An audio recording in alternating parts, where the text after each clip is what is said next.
March 1994. 36 elite commandos surround a duffel bag stuffed with 1.4 million Deutsche Marks. Helicopters, thermal cameras, and snipers ready to fire. A freight train roars through, and the money vanishes. No one saw a thing. This isn't the first time. It's the 29th. For 2 years, one man has been bombing department stores across Germany, demanding millions, then disappearing like smoke. He's built remote-controlled devices that snatch ransom bags from moving trains. He's constructed trapdoors that swallow cash into the sewers while police watch from 10 feet away. He's wiretapped his own stakeouts. The manhunt has consumed 20 million Deutsche Marks. Over 1,000 officers, helicopters, psychics, FBI consultants, all failures. Newspapers call the police the idiots of the nation. Radio polls show 2/3 of Germans are rooting for him. They sell t-shirts with his face. They name him Dagobert, after Scrooge McDuck. But here's what no one knows. The man humiliating Europe's largest police force is building his empire in a basement, trying not to kill himself. How did one desperate man outplay an entire nation? And what satisfies him if not money?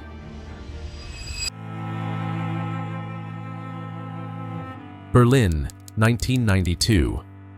Arno Funke spends his days in a garage that reeks of paint thinner, airbrushing motorcycle tanks and varnishing car panels for whatever cash he can scrape together. He's 41 years old, divorced, and broke. By night, he draws edgy caricatures, dreaming of selling them to magazines like Stern or Der Spiegel, but no editor is buying. The toxic fumes from his paints have been damaging his nervous system for years, leaving him with tremors and chronic headaches. He describes the sensation as a permanent hangover without any of the preceding pleasure. Sleep comes rarely. When it does, he wakes convinced that money, enough of it, would let him finally focus on his art. One thought crystallizes. He needs a lot of money, fast, and he's tired of asking nicely. But Arno isn't a thug. The idea of hurting someone makes him physically ill. If he could just take the money without violence, without ever being seen, that would be different. In his cramped kitchen, Arno starts assembling a pipe bomb from hardware store parts, a length of steel pipe, a timing circuit cobbled from alarm clock components. He sets the timer for 2 a.m. when his target will be deserted. This explosion will be a message, not a massacre. June 13th, 1992.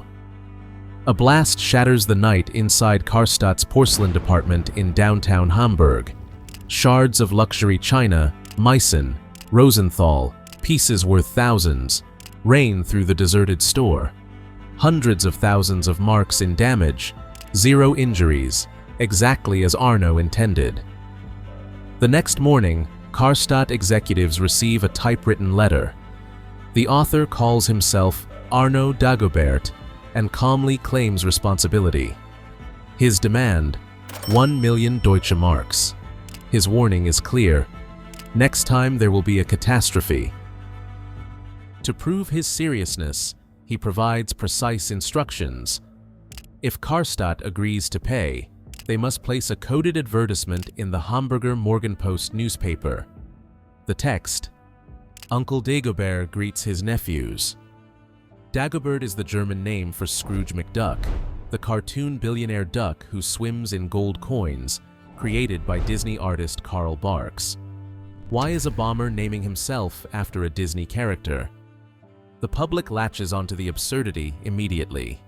Here is a criminal with a sense of humor, or perhaps a sense of irony, demanding millions while comparing himself to a fictional miser. Police assume they're dealing with terrorists or an organized extortion gang. A bomb in a major department store, a 1 million mark demand. Surely this requires infrastructure, planning committees, safe houses. They don't yet suspect a single unemployed illustrator working from a garage that doubles as his bedroom. Meanwhile, in his Berlin hideout, Arno begins constructing something unprecedented, a machine to collect his payout by remote control. He has no intention of walking into a police trap like some common street criminal. If they want to catch Dagobert, they'll have to outthink him first. Karstadt signals compliance by placing the Dagobert message in the paper. They're prepared to pay, hoping to avoid another explosion. They have no idea their lonely extortionist is about to drag them into something far stranger than a simple handoff. What device could possibly let one man collect ransom money without being seen? And why would Dagobert choose trains as his battlefield? Late summer, 1992. The first payoff unfolds on Dagobert's terms.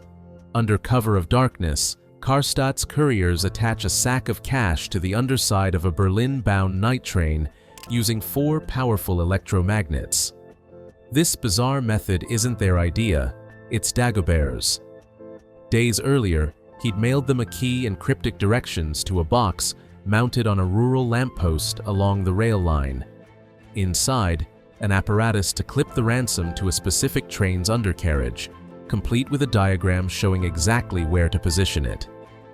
The plan: as the train speeds through the night, Dagobert will trigger a radio signal to release the magnets at a location only he knows, dropping the bag at his feet like a gift from the mechanical gods. Police swarm the railway line. Choppers hover overhead. Thermal imaging blankets every meter of the route. Officers crouch in ditches with night vision equipment. The train rockets past the drop zone, and right on cue, clunk, the magnets disengage. The sack plummets onto gravel beside the tracks. Dagobert, hiding in brush 50 meters away, snatches the bag and bolts into the woods on a mountain bike, pedaling furiously down a dirt path too narrow for patrol cars. Floodlights blaze to life. Over 100 officers give chase, sirens wailing, helicopter spotlights slicing through pine trees. But the phantom vanishes into the Brandenburg night. When they finally recover the dropped sack, they find small comfort. The money was mostly worthless paper scraps, a decoy. Dagobert escaped with nothing. But he'd proven something terrifying. He could trigger a device on a moving train traveling at 90 kilometers per hour, retrieve the drop, and disappear before 100 trained officers could react. News of this stunt leaks to the press, and Germany becomes obsessed. An extortionist using gadgets and comic book aliases. Newspapers crown him Gangster of the Year for elevating robbery to an intellectual sport. Shops sell I Am Dagobert t-shirts and garden gnomes in his likeness. A radio poll finds 2/3 of listeners sympathize more with Dagobert than with police. He's not a terrorist in their eyes, he's Robin Hood with a soldering iron. Hamburg detective Michael Dalecki assembles a special task force, Soko Dagobert, short for Sonderkommission Dagobert. Hundreds of officers pour in from across Germany. A 100,000 DM reward goes up for information. Investigators consult fortune tellers, psychics, even a self-proclaimed electronic crimes expert who turns out to be a fraud. Any lead, they chase it. FBI-trained Dalecki initially suspects a whole team of perpetrators, perhaps ex-military or disgruntled engineers.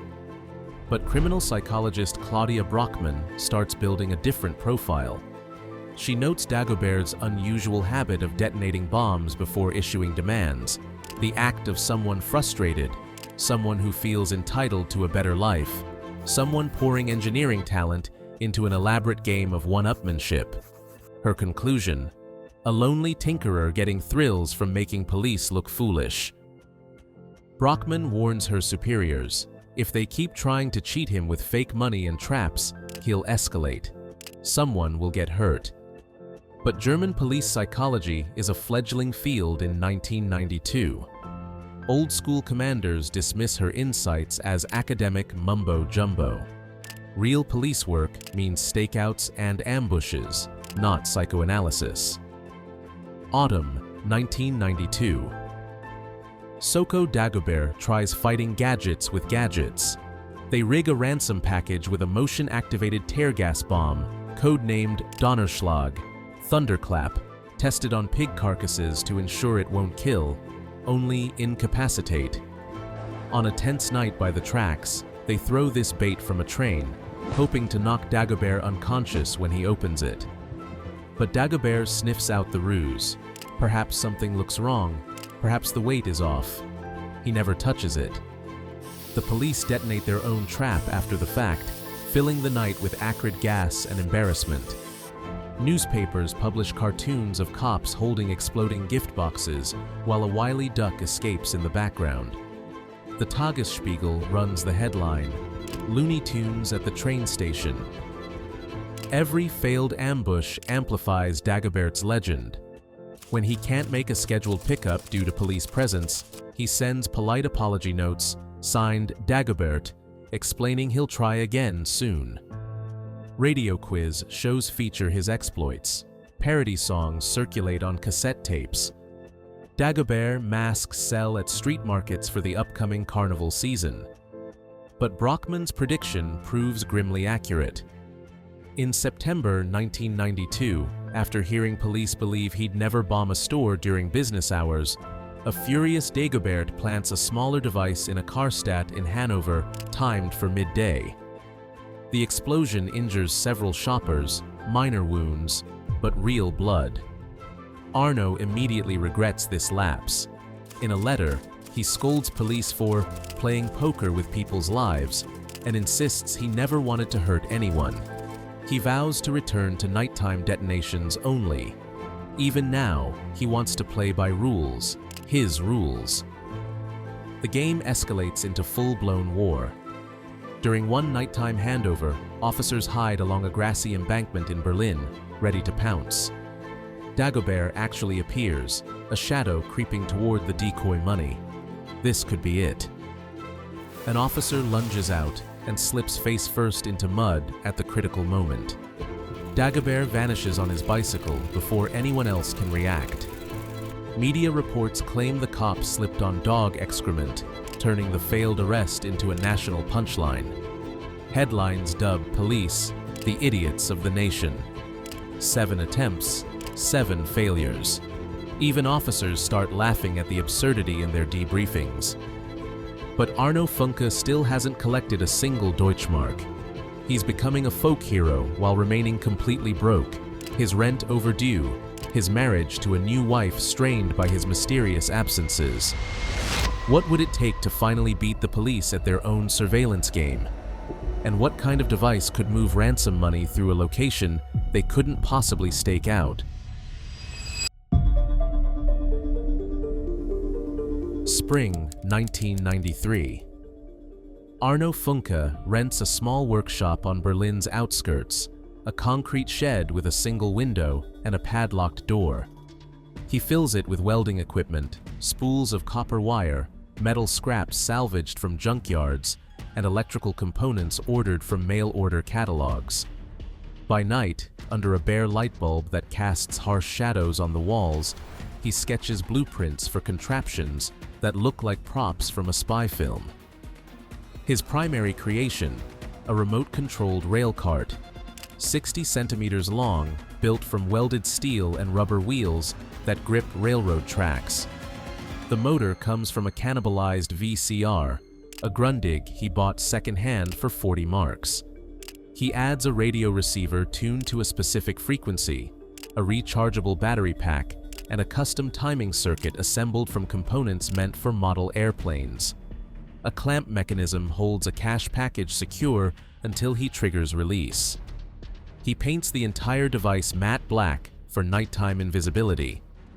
This mechanical accomplice will snatch the loot without him being anywhere near it. But that's not all. His workshop also houses a miniature submersible, a backup plan to retrieve money underwater. If land routes prove too risky, this mini-sub could dive beneath the lake with the cash, rest on the bottom, then surface. Days later, when police have abandoned their search, he machines watertight housings, seals electronics in rubber gaskets, adds infrared beacons for nighttime location. Dagobert is building a mechanical army for his one-man war against Germany's police. April 1993. It's time to deploy. Dagobert lures police to a secluded parking lot in Britz, a quiet Berlin suburb lined with socialist-era apartment blocks. Officers find a large green grit box by the curb, the wooden bins filled with sand for de-icing roads, common on every Berlin street corner in winter. Following phoned instructions, they place 2 heavy bags of decoy cash inside, along with a motion detector and hidden GPS tracker. Then they stake out every vantage point, rooftops, parked vans, bushes, and wait in the April chill. An hour passes. No one approaches. Some officers suspect a dud, another mind game. At 11 p.m., the motion detector screams to life. The team races forward and throws open the grit box lid. The box is empty.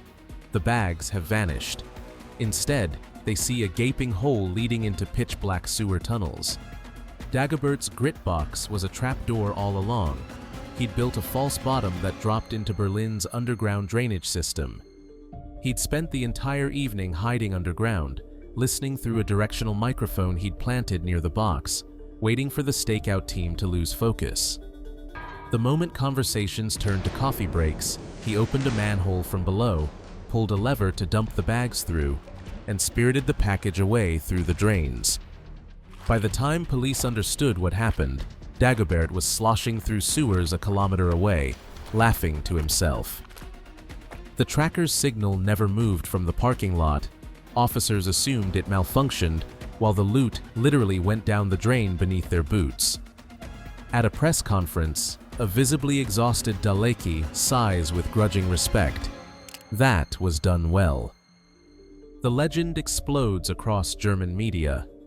Members of Donald, a German Donald Duck fan club with thousands of members, suggest police read Karl Barks comics for clues, convinced Dagobert's ideas come straight from Scrooge McDuck's treasure hunting adventures.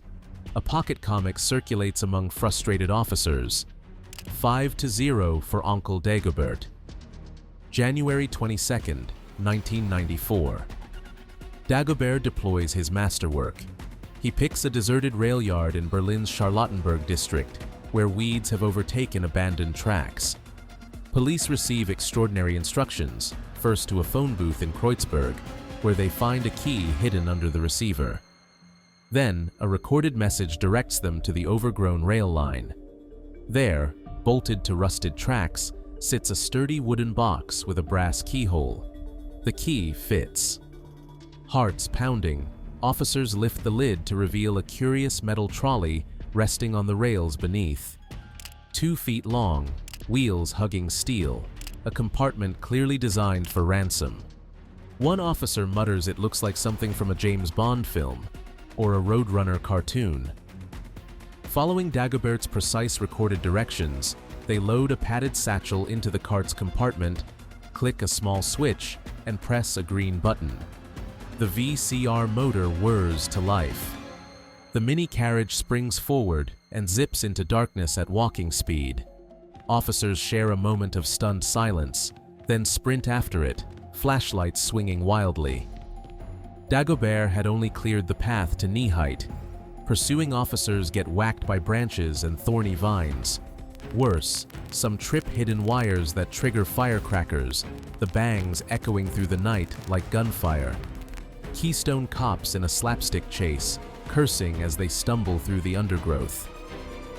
Concealed in foliage ahead, Arno lies on his belly with a remote control, watching an infrared lamp marking his finish line. The cart approaches and derails on a fallen branch, toppling onto its side. The satchel spills out. Arno's heart stops. The money is right there, 3 meters away. So are the flashlight beams of pursuing officers, seconds behind, their shouts growing louder. Paranoia defeats greed. He abandons his machine and flees into the woods empty-handed. Days later, he learns the bitter irony. This was one of the only times police had used real cash, hoping to finally lure him in. If he'd grabbed it, he'd have collected 500,000 marks, enough to start over. Instead, the game continues. Officers recover the cart with equal parts relief and awe. Forensic technicians at the BKA crime lab marvel at the sophistication, false floors, custom circuits, carefully welded joints, the repurposed VCR motor. Spokesman Ulrich Thiele admits publicly that Dagobert had raised the cops and robbers game to an intellectual level never before seen in German crime history. Some investigators feel a chill, realizing their adversary might genuinely be smarter than they are. But for all his genius, Arno Funke is physically and mentally destroyed. He's been at this dangerous game for nearly 2 years. He's built bombs, wired radios, crawled through sewers, pulled off Hollywood-worthy stunts, and collected nothing. His wife and young son have no idea about his double life. Neighbors see a quiet, slightly eccentric, unemployed sign painter. They don't know the shabby man in apartment 12 is the most wanted criminal in Germany. Paranoia gnaws at him constantly. The massive reward means anyone, a neighbor, a shopkeeper, an old acquaintance, could betray him for quick cash. He starts noticing strangers lingering near his building. When a police sketch circulates, actually fabricated by an embarrassed officer after a botched chase, Arno studies it obsessively, then his own face in the mirror. He grows a beard, shaves it, grows it back. He keeps a loaded mountain bike in his car trunk at all times, ready to escape on paths where patrol cars can't follow. He memorizes sewer exits and back alleys. What pattern could possibly trip up a man this careful? And when would police finally catch a break in a manhunt that had made them a national joke?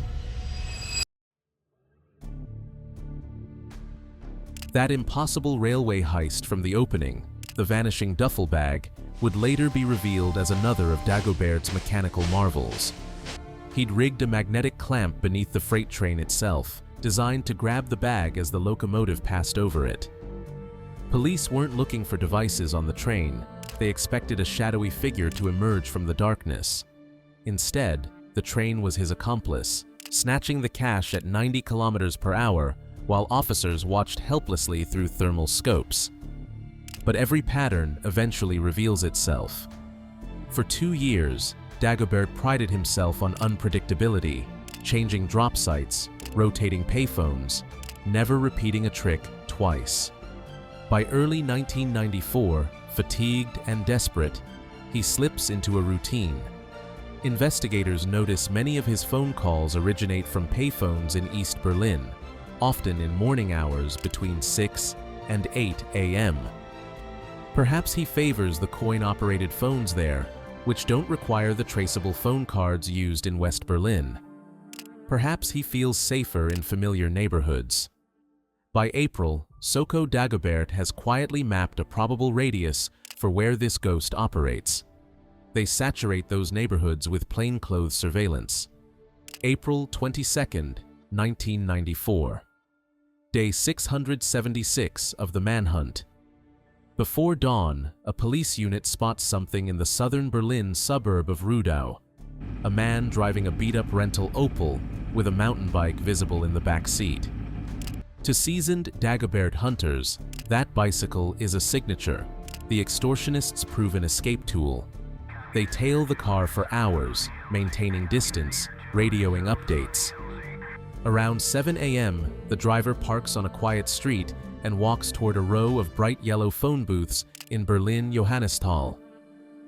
Police scramble every available unit, forming an invisible net around the phone booths. Officers position themselves in parked cars, behind newspaper kiosks, inside a bakery across the street. Arno Funke, oblivious, steps into the booth with a pocket full of coins, his breath fogging the glass. He dials Karstadt headquarters to deliver instructions for what would be his 30th money drop attempt. The phone rings once. Arno notices something strange. A van that wasn't there a minute ago now idles across the street, engine running. In the booth's glass door, he glimpses figures moving swiftly behind him. The line picks up. A voice says, "Polizei, bleiben Sie dran." Police, stay on the line. Arno slams the receiver and bolts out of the booth. Too late. SEK commandos converge from every direction, guns drawn. Black-clad figures with rifles surround him within seconds. One officer shouts, "Stehen bleiben, Hände hoch." Stand still, hands up. There's no gadget to save him now, no hidden button, no escape hatch, no bicycle path to freedom. Arno Funke raises his hands slowly. "All right," he says with a weary half-smile. "You've got me." He actually sighs, almost in relief, as they click handcuffs around his wrists. After 2 years of endless lies and constant tension, it's cathartic to finally drop the mask. Police who've chased a phantom for 676 days are shocked to find an unassuming, tired-eyed 44-year-old in their grasp, his health ragged from chemical fumes and sleepless plotting. He looks more like a worn-out mechanic than the genius bandit of legend. And yet, this is Dagobert. Word spreads across Germany within hours, and a peculiar mood settles over the nation.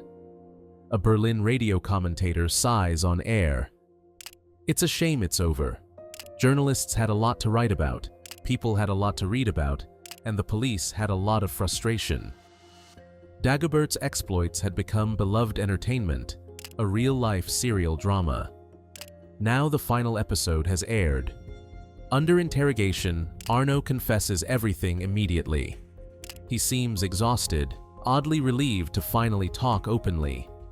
He walks investigators through his entire arsenal: the remote-controlled train clamps, the rail cart with its VCR motor, the sewer trapdoor in Brits, the directional microphone that let him eavesdrop on stakeouts, even blueprints for schemes he never deployed.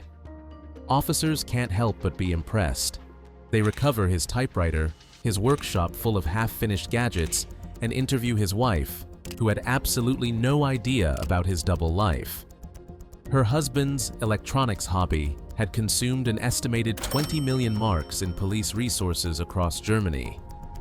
The 1995 trial becomes a media circus. Arno enters the Berlin courthouse to cameras and scattered applause. Many still refuse to see him as a villain. One Berliner tells a reporter, "Of course it's bad what he did, but it's impressive, isn't it?" Dagobert has become a folk anti-hero, the man who made Germany's police play his game and look spectacularly foolish doing it. Prosecutors list his crimes methodically: 6 explosions at Karstadt stores, causing nearly 6 million marks in damage, multiple counts of extortion, and attempted fraud. He faces up to 15 years in prison. But Arno sits quietly in the dock, pleads guilty without theatrics, and speaks of despair. He describes contemplating suicide before dreaming up these bizarre crimes, "to save my life," as he puts it. The narrative of desperation, rather than malice, elicits visible sympathy from the courtroom. Police witnesses inadvertently amplify his legend. They testify in precise detail about the ingenuity of his devices, recounting the metal box dropped from a speeding train, the rail cart powered by a scavenged motor, the ransom crate emptied via sewers, the directional microphone eavesdropping on their operations. In almost admiring tones, they describe each time they had him cornered, and Dagobert unveiled yet another trick to slip away. The courtroom hangs on every word, as if hearing war stories of a master illusionist. It becomes difficult to reconcile these daring exploits with the mild-mannered, slightly slouching man sitting in the defendant's chair. The judge sentences Arno Funke to nearly 9 years in prison, a stern punishment tempered by the remarkable fact that he never physically harmed anyone fatally. His bombs were carefully timed to avoid casualties. His extortion was almost playful, a high-stakes puzzle rather than bloodthirsty crime. One journalist writes that he was Germany's greatest extortionist, but also remarkably polite throughout his criminal career. Arno wins parole in August 2000 after serving 6.5 years. To avoid a media frenzy, authorities release him a day early in secret, one last trick played in the Dagobert saga. What does the genius extortionist do once he's finally free? In a poetic twist, Arno Funke becomes the artist he always wanted to be, legitimately this time.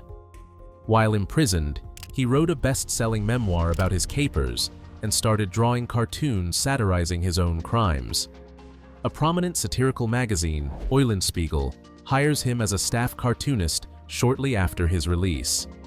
The man who bombed department stores for money now makes an honest living making people laugh. Dagobert ultimately got what he craved, not just financial security, but recognition of his talent. In interviews years later, Arno reflects on his bizarre journey with a mix of regret and quiet pride. "Blackmail is not a fine art," he once wrote, "but I had no other choice." Yet he also mused that his whole life had felt like a thriller, one he scripted himself. By breaking the law, he made his name. Police spent 20 million marks chasing Dagobert. In the end, Arno Funke walked away with something worth far more than the ransom he never collected, a story that made him immortal. If you think Dagobert's mechanical genius was impressive, consider the man who managed to make the police rob for him and got away with it. That story is waiting for you right here.